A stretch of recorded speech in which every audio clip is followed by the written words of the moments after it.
Olá, eu sou Hermínio Portes.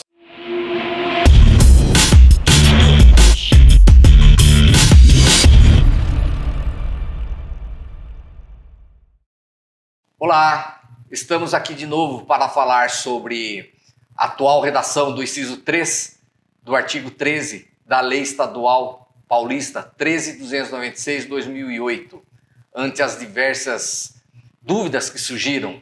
De início, eu quero agradecer os comentários que foram postados no meu canal e convido-os para que curtam e se inscrevam no canal e me ajudem a atingir a minha meta, que é de 1.000 inscritos. Estamos caminhando para isso.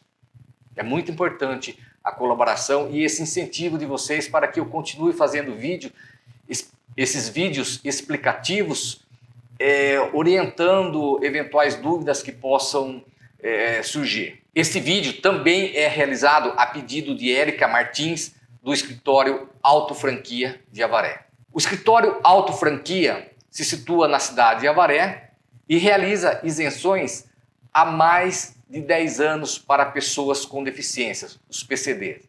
Então, esse escritório, por intermédio de Érica Martins, está perfeitamente apto para esclarecer quaisquer dúvidas que possam originar a respeito do tema. A polêmica gerada, as dúvidas, é em virtude do texto do inciso 3. Realmente, nós temos que entender que ele traz algum significado diverso, mas, partindo disso, a gente tem que partir para alguns entendimentos sobre esse texto. Temos que lembrar que essas incorreções, ou se deve, ou esse duplo entendimento, ou entendimento diverso, como vocês queiram analisar, se deve ao fato da celeridade que foi impressa na tramitação desse projeto de lei. O projeto de lei ele é de 12 de agosto e foi aprovado no dia 14 de outubro de 2020.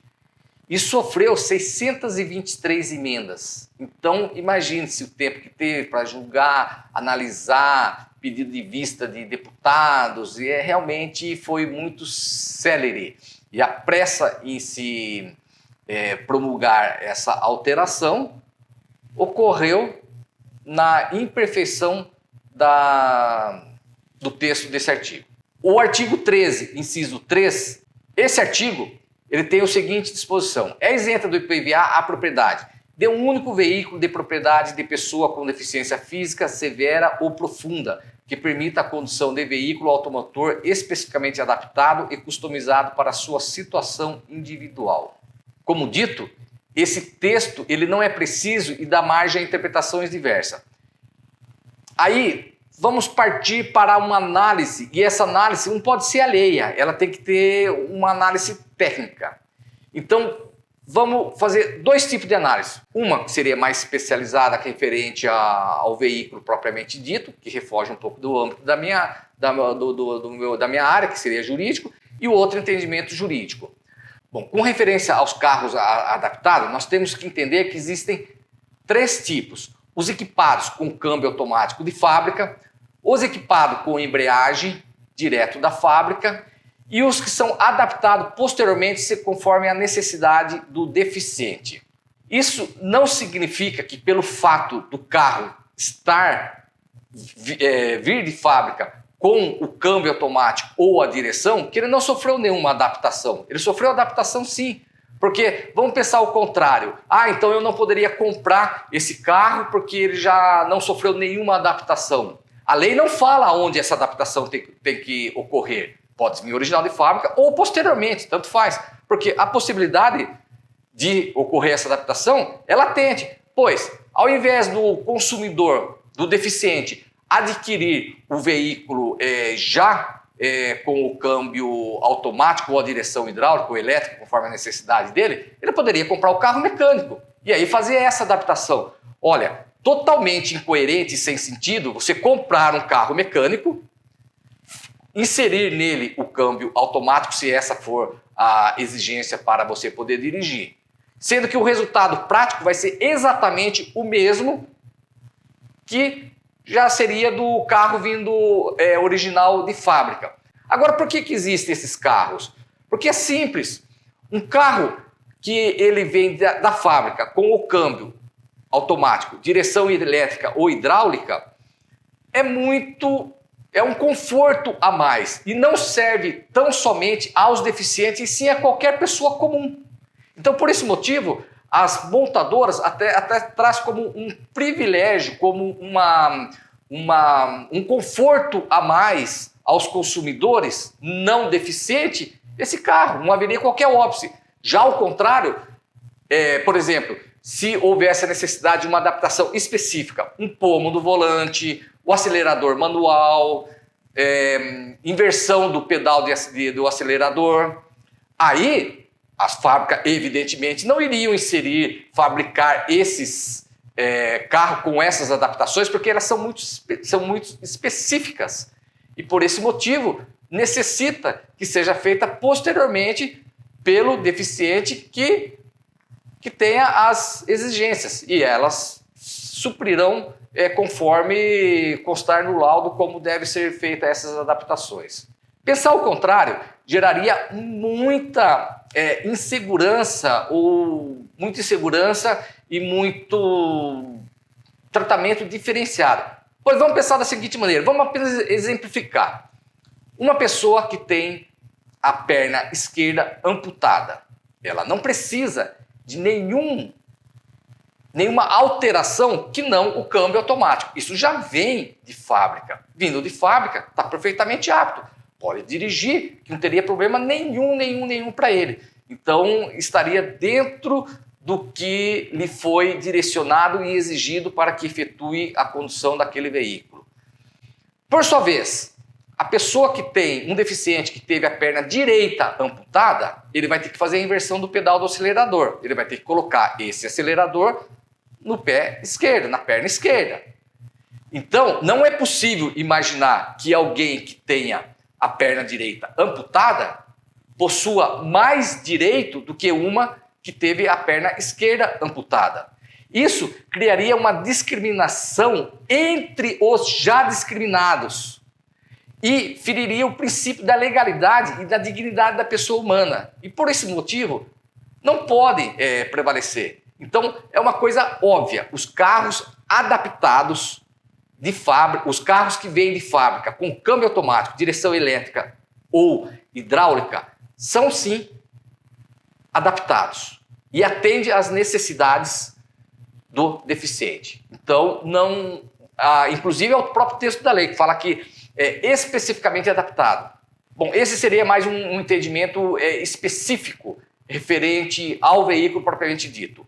Bom, quanto ao entendimento jurídico, aí a gente tem que recorrer à origem e entender a história dessa isenção. Pois bem, a isenção no estado de São Paulo do IPVA foi introduzida pela Lei 13.296 em 2008. Inicialmente, ela não tinha a possibilidade do deficiente não condutor ser agraciado com essa isenção. Em virtude das diversas brigas, das diversas ações que foram entradas, a criação que ficou estipulada onde se feriria o princípio da isonomia, criaria uma discriminação entre os diferenciados, não poderia prevalecer. Todas as ações que estavam entraram estavam sendo julgadas procedentes. Isso significa que o Estado foi obrigado a instituir ou regularizar isso, senão ele continuaria sofrendo várias demandas. Com isso, a modificação da possibilidade do deficiente não condutor ser também agraciado pela isenção veio em 2017, pela Lei 16.498. Nessa lei, toda lei ela tem um projeto de lei. O projeto de lei dessa lei é o de número 253 de 2017. Tá? E nele, na justificativa apresentada para a Assembleia votação, consistiu nessa parte especificamente que seria para reduzir a quantidade de demandas ajuizadas, a judicialização desses fatos e dar uma maior estabilidade, uma segurança jurídica na relação contribuinte e fisco. Isso o Estado acenou que ele não quer briga, ele não quer demanda judicial, porque implica no ajustamento de ação, despesas, eventualmente o que o contribuinte pagou teria que se devolver depois com juros e correção monetária, implicaria muito mais prejuízo. Tá? Esse artigo ele foi modificado agora, no dia 14 de outubro, pela Lei 17.293 de 2020, por intermédio do projeto de lei 529/90. Nesse projeto de lei, na justificativa que está consignada, que foi apresentada também para a Assembleia, o governador disse que era tão somente para fixar melhores critérios para a apuração do IPVA. E isso foi feito. Ele instituiu lá no próprio, no inciso do 13A, a fiscalização anual. O veículo deve ser apresentado anualmente para fiscalização. Em nenhum momento ele fala que deve ser retirado, a isenção para os deficientes. Por isso que, de maneira segura, juridicamente falando, os deficientes não sofreram qualquer prejuízo quanto a isso, sejam condutores ou não condutores. Bom, importante lembrar que a lei ela não pode se sobrepor aos direitos e garantias fundamentais, que no caso existe especificamente com referência aos deficientes. Por que preceito fundamental? Por que preceito constitucional? Tem que lembrar que no Brasil foi editado o decreto 6.949 de 2009, aonde encampou, anuiu os acordos, as condições estabelecidas pela Convenção Internacional sobre os Direitos das Pessoas com Deficiência e seu respectivo protocolo facultativo, que foi assinado em Nova York, em 30 de março de 2007. Lá estão esculpidos várias garantias aos deficientes, notadamente a obrigatoriedade de se proceder à sua inclusão social, ou seja, diminuir a diferença, de modo que eles possam ter a sua vida o mais perto da normalidade possível, segundo as adaptações. E, inclusive, deve ter garantido a sua mobilidade para que eles possam viver livremente e sozinho. E lembrando também, se a gente tem que analisar que no nosso ordenamento jurídico existe um sistema que tem que se obedecer aos precedentes de julgamento dos tribunais superiores. O que significa isso? Em linhas gerais, toda comarca possui um fórum. O julgamento que foi dado nesse fórum está sujeito a um recurso de apelação para o Tribunal de Justiça. Todo estado tem o seu Tribunal de Justiça. Cada um dos 26 estados da Federação do Brasil possui seus respectivos tribunais de justiça. Estando insatisfeito, se houver alguma violação a uma norma federal, recorre-se ao STJ, Superior Tribunal de Justiça. Se houver alguma violação a dispositivo constitucional, se recorre ao STF, ao Supremo Tribunal Federal. Tanto o STF quanto o STJ possuem entendimento que toda vez que a interpretação de uma lei tiver o caráter discriminatório, não pode prevalecer, por ferir o princípio da igualdade e, no caso específico em relação aos deficientes, o da isonomia, impedindo a sua inclusão social. Então, não interessa, em linhas gerais, o que uma lei dispõe. Se essa lei dispuser contrariamente à Constituição ou a uma lei federal, não prevalecerá. A demonstrar a importância dada pelo STF e STJ a respeito dos cuidados que eles tomam quando se tratam de interpretação de uma lei com caráter discriminatório, segue agora um texto de um julgamento realizado pelo STJ. Pois bem, conforme se observa, esse é o entendimento que prevalecerá. Então, não tem como se dar uma interpretação diversa do que o STF e o STJ dá. E o próprio Código do Processo Civil também determina a obrigatoriedade de se seguir esses precedentes. Em resumo, se uma lei ela ferir a preceitos constitucionais, garantias constitucionais de um deficiente físico, não prevalecerá. Por quê? A discussão sobre o que nela está escrito terminará no STF ou STJ.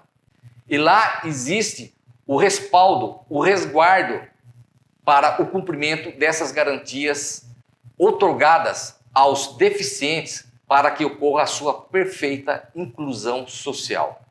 Bom, lembrando, esse vídeo ele trata especificamente só sobre o IPVA, com referência ao ICMS será editado um outro, e ele traz apenas um caráter explicativo e não consultivo. E tentei expor de maneira bem simples, sem se aprofundar nas matérias jurídicas, para que pudesse ficar inteligível a todos, de maneira mais objetiva. Porque o tema, apesar que eu ter falado, ele envolve questões de legislação federal, Constituição Federal, tratados internacionais. Então, deficiente físico é um tema complexo, porque a necessidade de sua inclusão social é latente, ela precisa ocorrer. E qualquer fato que implique em discriminação não vai prevalecer.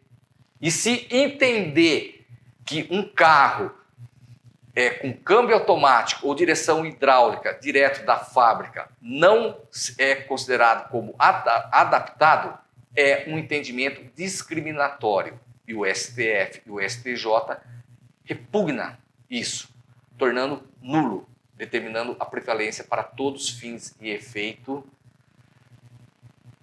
do que for necessário para que seja efetivada a inclusão social. Bom, se esse vídeo for útil, por favor, compartilhe. Havendo mais dúvidas, escrevam nos comentários. Se inscrevam no meu canal. Ativem o sino. Fiquem com Deus. Muito obrigado.